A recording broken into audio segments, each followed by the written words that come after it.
اعوذ بالله من الشیطان الرجیم. بسم الله الرحمن الرحیم. برادران و خواهران بزرگوار، در خدمت شما بزرگواران هستم در یکی دیگر از ویدیوها و میخواهم که در این بخش انشاءالله و در این ویدیو به خدمت شما بزرگواران مطلبی که در این روزها موافقینی داره و مخالفینی داره صحبت بکنم در مبحث جشن میلاد النبی صلی الله علیه و سلم، که این جشن حقیقتا حکمش چی هست و قول درست و قول صحیح و قول معتدل کدام قول می باشه. ببینید، اولا قبل از اینکه ما خواسته باشیم حکم یک شی را مطرح بسازیم می بایست که بدانیم که آیا در کتاب خدا و سنت پیامبر صلی الله علیه و سلم و در میان سلف این امت وجود داشته یا نداشته. یعنی مثلا بهترین قرون را ما با هم دیگر بررسی میکنیم و میبینیم که به اجماع امت در میان سلف رحمهم الله، یعنی در زمان ائمه بزرگوار، در زمان سلف رحمهم الله، در کتاب خدا و سنت پیامبر چیزی به نام جشن میلاد النبی وجود نداره. اگر هم که برخی از روایات دروغینی در این راستا برخی ها آمدن آن را برای خود ساختن، این بحث جدایی هست.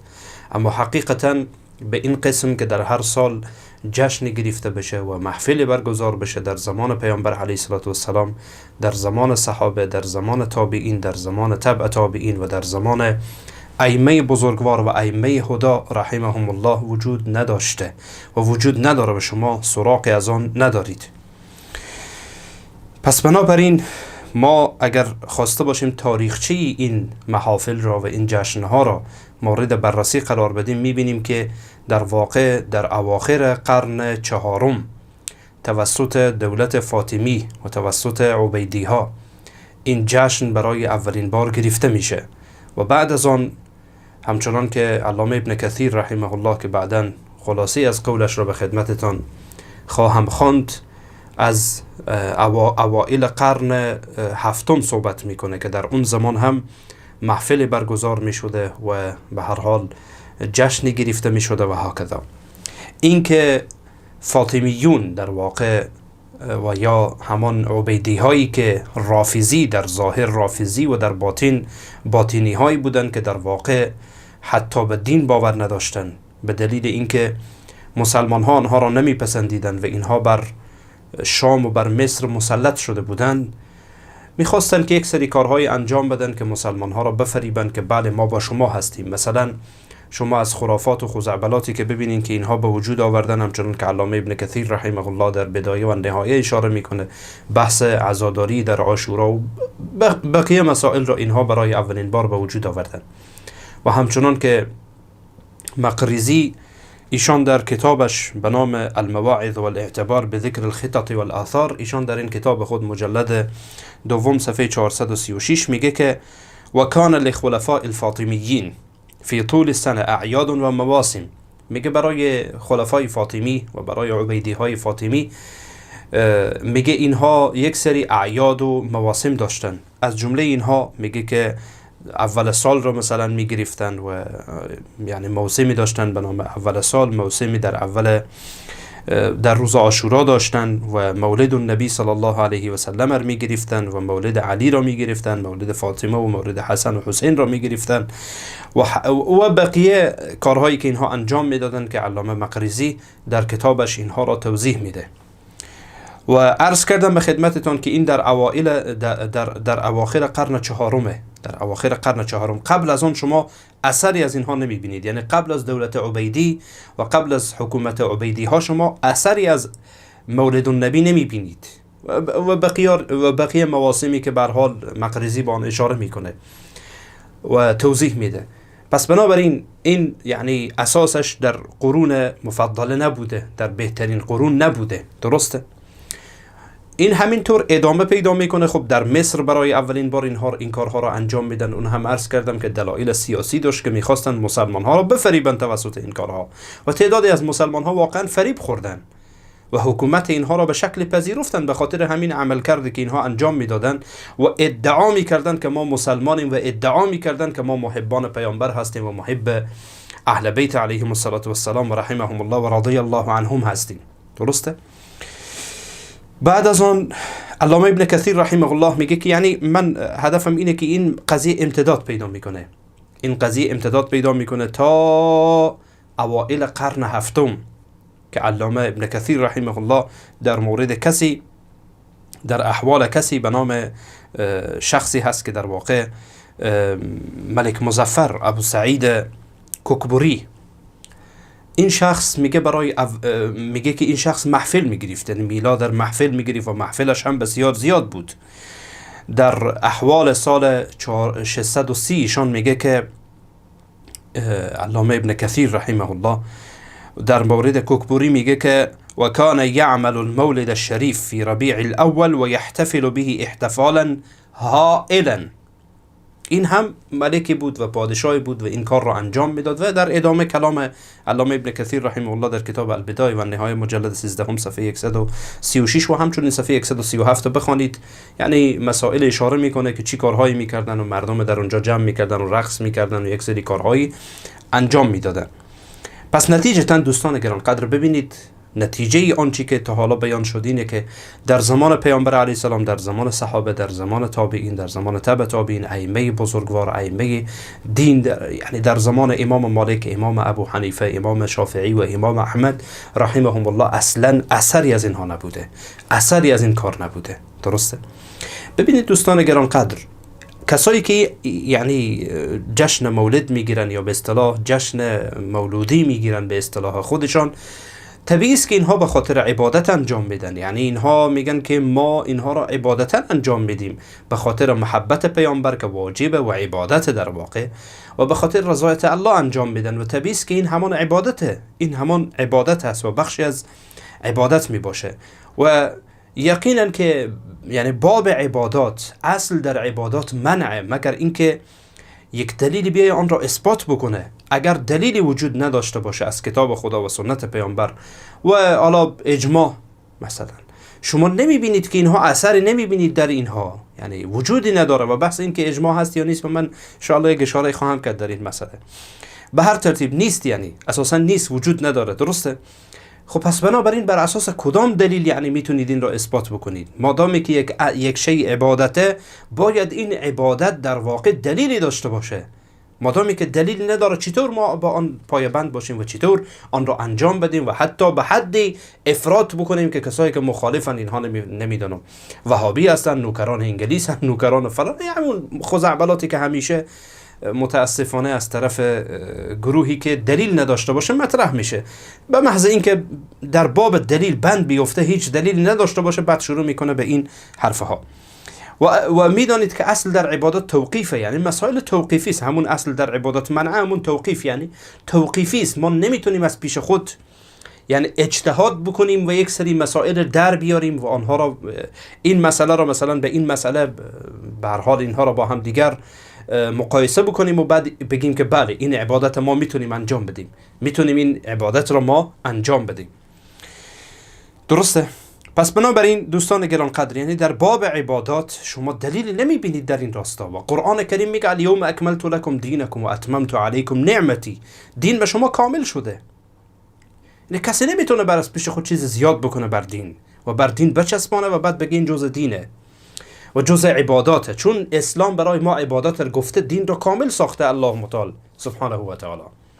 و رسول الله علیه السلام در حدیثی که امام بخاری و مسلم رحمهم الله روایت میکنن از ام المؤمنین عایشه صدیقه رضی الله تعالی عنها، که ایشان میفرمایند که پیامبر فرمودن علیه السلام من احدث فی امرنا هذا ما لیس منه فهو رد، هر کس در دین ما چیز زیاد بکنه که بخشی از دین ما نیست، پس اون رد، مردوده، باطله. و در روایت دیگری که فقط امام مسلم روایت میکنه من عمل عملا لیس علیه امرنا فهو رد، هر کسی که عملی انجام بده که در دین ما نیست، پس اون رده، پس اون مردوده. پس چیزی که اصل نداره مردوده. ما چطور میتونیم از پیش خود آن را زیاد بکنیم و آن را به دین بچسبانیم؟ درسته؟ و از طرف دیگر دوستان گرانقدر، اساسا مولد پیامبر علیه السلام و وقت وفات پیامبر علیه السلام، وقت تولد پیامبر علیه السلام روز دقیقش مشخص نیست. فقط آنچه که اجماع هست و در حدیث صحیح مسلم آمده این که پیامبر علیه السلام در روز دوشنبه متولد شدن، روز دوشنبه روز تولدشان بوده. اما این که در کدام سال، در کدام ماه و در روز کدام ماه مشخص نیست اینها، بلکه اختلافات شدیدی در این مسئله، خاصتا در این که در کدام روز ماه هست، حالا ماه ربیع الاول کدام روز ماه هست، یک اختلاف شدید وجود داره. بعضی از علما قول روز نهم را ترجیح میدن، روز نهم ربیع الاول. اما در این که 12 ربیع الاول روز وفات پیامبر علیه السلام در این شکی نیست و متاسفانه این مردم روز وفات پیامبر را جشن میگیرن. حالا در افغانستان یعنی بعضی از خرافیون و بعضی از کسایی که بدعت متاسفانه از کشورهای هند و پاکستان و اینها آوردن با خود، بعضی از غلات صوفیه متاسفانه این کارها رو انجام میدن، اما کمتر هنوز به چشم میخوره. شاید به مرور زمان اینها رشد بکنن، مانندی که در پاکستان، مانندی که در هند و در بعضی از کشورهای دیگه انجام میدن، که واقعا جشن میگیرن. یعنی عید، مانند عید میگن آن را، عید میلاد میگن به آن، جشن میگیرن در این روز، رقص و پایکوبی دارن و یعنی رقص و پایکوبی به همان معنای خودشان، و کارهای انجام میدن که به اصطلاح خوشحالی خود اظهار بدارند و به همین ترتیب. پس بنابراین در حالی که 12 ربیع الاول روز وفات پیامبر علیه السلام، روز تولدشان نیست که اینها جشن مولود بگیرن و جشن میلاد بگیرن و عید میلاد اعلان بکنن و یک سری کارهای انجام بدن. درسته؟ و عجیب اینه دوستان گرانقدر، اینها چی میگن؟ میگن شما به پیامبر محبت ندارید. مثلا من با خیلی اینها صحبت کردم، میگه شما به پیامبر محبت ندارید، بنابراین میاید این را رد میکنیم. من از شما سوال میپرسم، کسایی که این حرف میزنید، اولا خب باید ما بگیم که ما به عنوان یک مسلمان محبت پیامبر علیه السلام رو بر خود واجب میدانیم، بلکه بخشی از ایمان ماست. چطور میتوانیم که به رسول الله صلی الله علیه و سلم ما محبت نداشته باشیم، پیامبر علیه السلام را دوست نداشته باشیم، بلکه تمام هستی خود را فدای پیامبر علیه السلام میکنیم؟ نعوذ بالله. این چی حرفیه که مردم را متهم میکنید، مردم را در واقع از دین میکشید بیرون که شما با پیامبر محبت ندارید و از این حرفا، به خاطر اینکه شما حالا این بدعتی که اینها ایجاد کردن آنها را نمیپسندید و قبول نمیکنید. این کدام منطقه، کدام عقل؟ یعنی این کدام دینه با این طرز تفکر و با این طرز اندیشه؟ از طرف دیگر شمایی که میگید ما محبت پیامبر میکنیم و هر کسی که مخالف این انجام میده پیامبر را دوست نداره و به پیامبر محبت نداره، و کسی که رد میکنه به پیامبر محبت نداره، من میپرسم از تو، بگو که آیا صحابه پیامبر به پیامبر محبت داشتن یا نه؟ میتونی بگی نه؟ نمیتونی. تابعین داشتن یا نه؟ تبع تابعین داشتن یا نه؟ ائمه بزرگوار داشتن یا نه؟ بابا جان، سببش وجود داشته در اون زمان، میتونستن که آنها هم بگیرن، مگر نمیتوانستن؟ سببش وجود داشته، سبب این عید وجود داشت یا سبب این جشن وجود داشت، اما نگرفتن. چرا؟ چون که مشروع نبود، چون که مشروع نیستین، جز دین نیست که اینها این کار را انجام ندادن. پس اونها هم به پیامبر محبت نداشتن. میتونی بگی چونین؟ میتونی بگی صحابه پیامبر همه به پیامبر محبت نداشتن، تابعین نداشتن، تبع تابعین نداشتن؟ بعد فاطمی های رافضی باطینی بیدین آمدن یک بدعت را ساختن و تو سلفت شده اونها، سلفت شده این عبیدی ها، فاطمی ها که اینها اول ایجاد کردن، بعد این را انجام میدی، بعد از آن دیگران را تکفیر میکنی و دیگران را میگی به پیامبر محبت ندارن. این کدام منطقه؟ عزیز من، عقلانی فکر بکن، منطقی فکر بکن به این حرفا. یعنی حرفی که میزنی که اینها به پیامبر نعوذ بالله محبت ندارن، چی ربطی به محبت پیامبر داره؟ و ثالثا محبت پیامبر در اتباع پیامبره، و اتباع پیامبر چی در عمل و چی در ترک آنچه که پیامبر انجام دادن انجام بدی، میشه این اتباع پیامبر. و آنچه که رسول الله ترک کردن ترک بکنی، خود این ترک اتباع پیامبره، خود این ترک اتباع پیامبره. و الله سبحانه و تعالی میگه قل ان کنتم تحبون الله فاتبعونی یحببکم الله. ای پیامبر بگو به این مردم که شمایی که ادعای محبت الله میکنید و میگید ما الله را دوست داریم، پس من پیامبر اطاعت بکنید، من پیامبر اتباع بکنید. این زمانه که الله هم شما را دوست خواهد داشت. دوست داشتن پیامبر در شعار نیست، در سر و صدا کردن نیست. دوست داشتن پیامبر در این نیست که ما بیاین اعمال بدعی انجام بدیم و بگیم که ما پیامبر را دوست داریم. حالا من نمیگم که بسیاری از شماهایی که این کارها را انجام میدید پیامبر را دوست ندارید، چون این گمان بد به شما نمی کنم، اما راهش این نیست، راهش این نیست. طریقه محبت پیامبر علیه السلام اینه که از دین پیامبر آنچی را که رسول الله انجام دادن انجام بدی و آنچی را که انجام ندادن انجام ندی. در عمل و در ترک اتباع پیامبر بکنی. این زمانه که در واقع چی شد؟ تو واقعا اتباع پیامبر علیه السلام را کردی و رسول الله علیه السلام را دوست داری. و از طرف دیگر اینها میگن که بعضی از علما جواز دادن. بله منم میدانم بعضی از علما در طول تاریخ جواز دادن، گفتن اشکال نداره، یا بعضی حتی مستحب دانستن و مردم را تشویق کردن و در این راستا کتاب نوشتن که شما اشکال نداره این کار را انجام بدید. اولا سخن هیچ عالمی بدون دلیل قابل قبول نیست. ما نمیتونیم سخن علما را بدون دلیل بپذیریم. مگر علما معصومن؟ چی بسا کسایی که یعنی عالمن ولی متاسفانه در دام بدعت افتادن، بدعات را انجام دادن و مردم را به سوی بدعات تشویق کردن. این که دلیل نمیشه که چون فلان عالم با اون جایگاه علمیش آمده یک حرف زده پس حرفش قابل قبوله. اما در برابر خیلی دیگه از علما آمدن این مسئله را رد کردن. چرا اینها را مد نظر نمیگیری؟ و چی بسا افرادی خصوصا در جامعه ما یعنی به محض ای که شما حرفی بزنی بله تو دشمن امام ابو حنیفه هستی، تو دشمن نمیدانم احناف هستی، دشمن فلان هستی. چرا؟ چون مخالف دیدگاه امام ابو حنیفه رحمه الله حرف زدی. حالا اینجا که میشه بحث احناف نیست، از علمای شوافی میگیره، از علمای حنابله میگیره، از علمای مالکیه میگیره، از هر عالمی میگیره. حتی به الله قسم من کامنتی رو دیدم در جای جالب بود برای من، میگفت به جز سلفی ها و وهابی ها به اصطلاح اون همه علما حتی میگفت زیدی ها و اثنا عشری ها هم با ما موافقن. دقت کردید شما؟ متوجه هستید چی میگی؟ متوجه هستید چی میگی؟ خب طبیعی است که روافض این را دوست دارن، این کارها را با این کارها با شما موافقت میکنن، طبیعتا از شما دفاع میکنن، بلکه در برابر شما در کنار شما بر علیه برادرانتان استاد میشن و میگن که بله اینها رو بکوبید، اینها فلانن و فلانن. باز تا فردا وقتی که خودش بدعات عزاداری و اینها رو انجام بده، وقتی تو خواسته باشی برای اعتراض کنی چی میگه؟ میگه تو به چی دلیل 12 ربیع الاول رو جشن میگیری؟ اگر از من بدعته از تو هم بدعته. متوجه هستید؟ این ترفندها رو متوجه بشید. عجیب اینه که یعنی این ربط به مذهب نداره این مسئله، چون در میان علمای شوافی هم کسایی هستن که رد میکنن و تایید میکنن، در میان علمای احناف کسایی هستن که رد میکنن تایید میکنن، در میان علمای حنابله کسایی هستن رد میکنن تایید میکنن. در اصلا این ربطی نداره، مسئله فقهی نیست که کسی بیا این رو ربط بده به مذهب امام ابو حنیفه و بگه اینها دشمنان امام ابو حنیفه و دشمنان احنافن، مگر اینکه احناف خودش رو بگه و استادش رو بگه دیگه. اون بحث جداییه. اگر این ربطی نداره، یعنی بی ربط دوستان گرانقدر.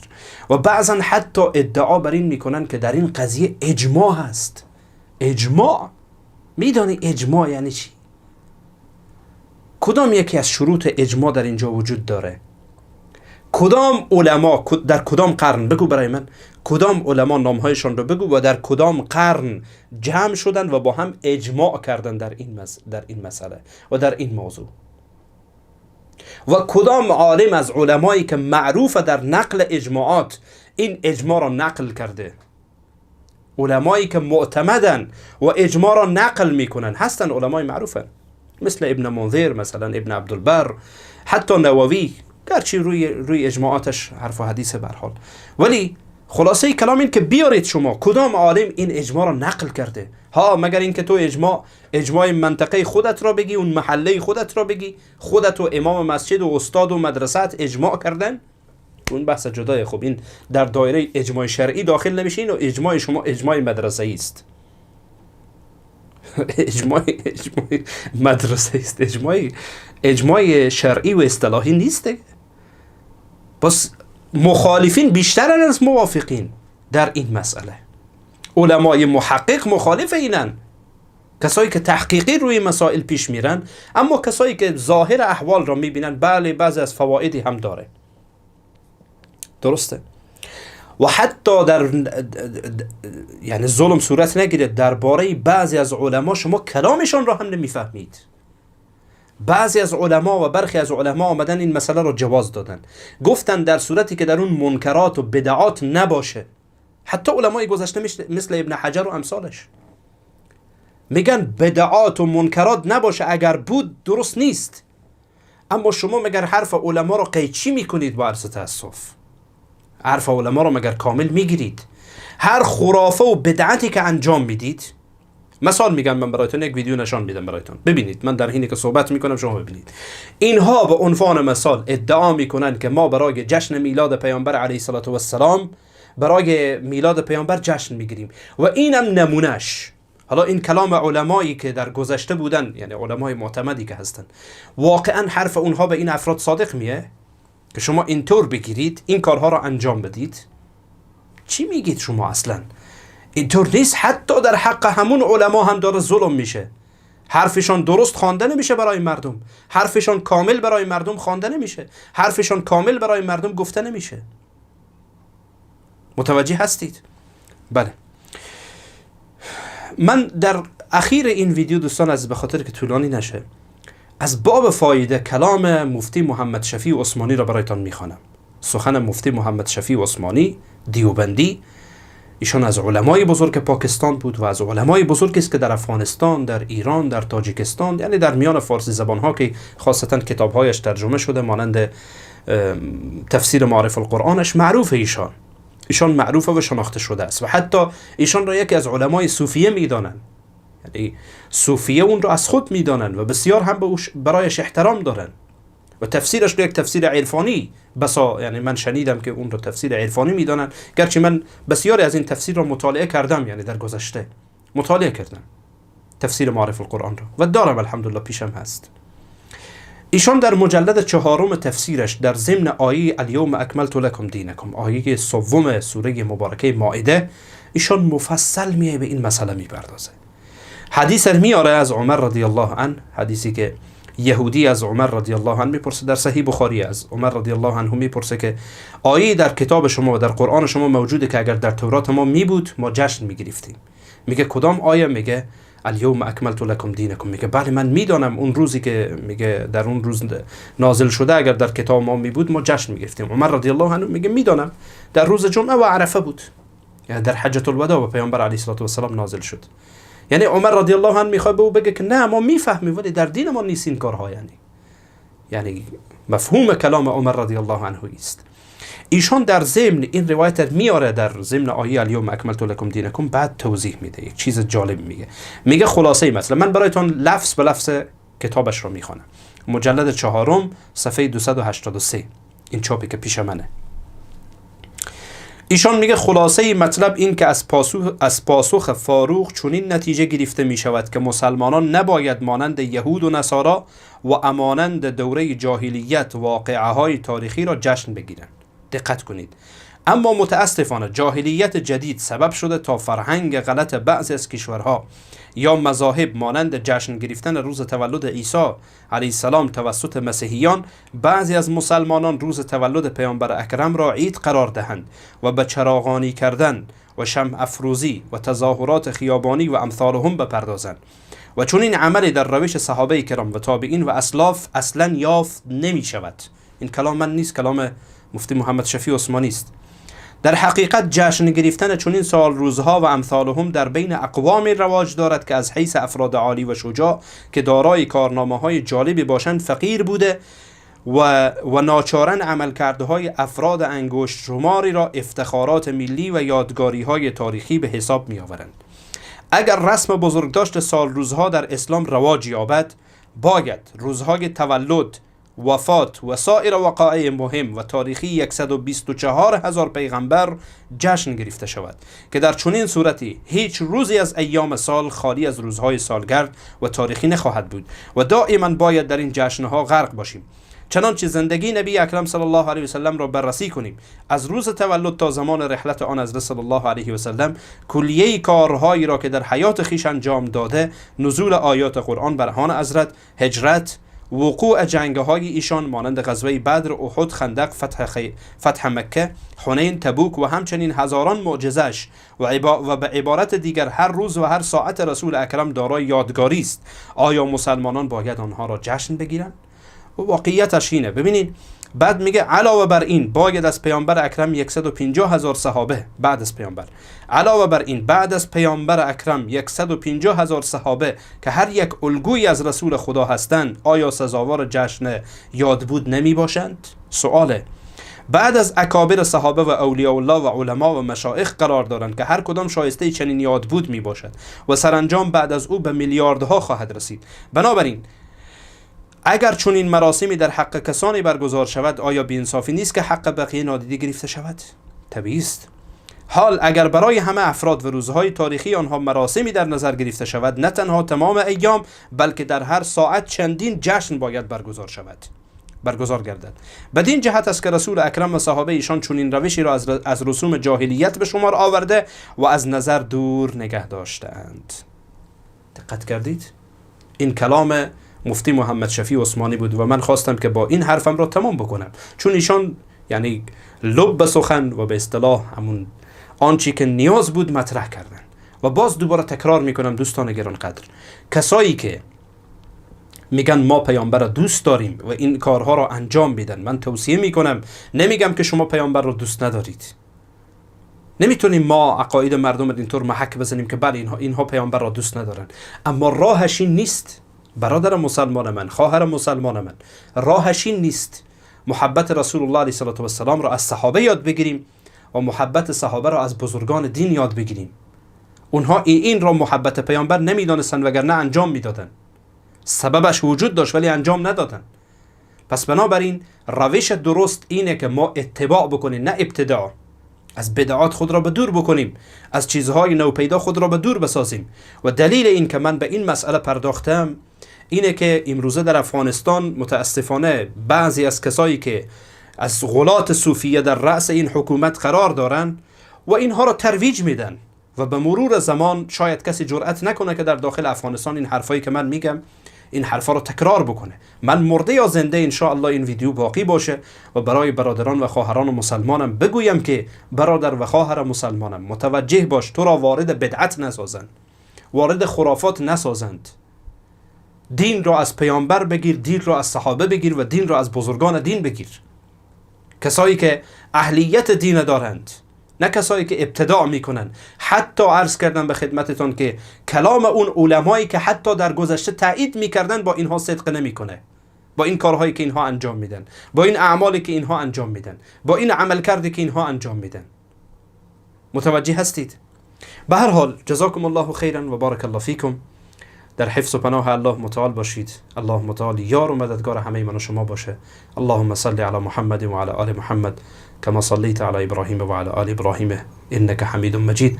اللهم بارك على محمد وعلى آل محمد كما باركت على إبراهيم وعلى آل إبراهيم إنك حميد مجيد. السلام عليكم ورحمة الله وبركاته.